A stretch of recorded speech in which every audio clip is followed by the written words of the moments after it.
Welcome Art 7. This video is going to discuss the art materials that are required for this course. I created this bag of art supplies that you should have already picked up at the school.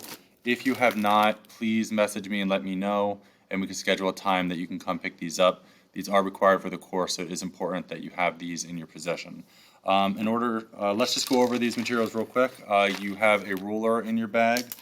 You should also have a block of clay that you'll need for one of your assignments, your 3D project. You also have a bag of oil pastels. You should also have a pencil and white eraser. And as far as these erasers go, I highly recommend these when you're erasing any kind of pencil drawing.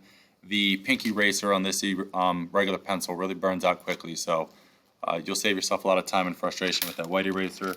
And lastly, you should have a stack of, I think, about 10 sheets of paper.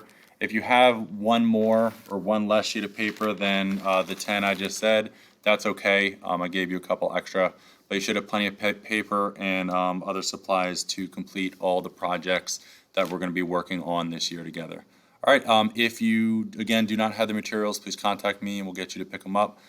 For those who may, let me rephrase this, please keep these in a safe spot so you don't lose these. These are important for the class, and I can't guarantee a replacement. So if you were to lose these, you may have to actually go out and buy some of these materials on your own. I'm sure your parents and guardians don't want to spend that extra money. So please keep these bags safe so they don't become lost. All right, guys, I look forward to seeing the really neat projects that you're going to make with these materials. And again, please message me if you have any issues with any of the materials that have been listed. All right, everyone, I'll see you all in class. Bye.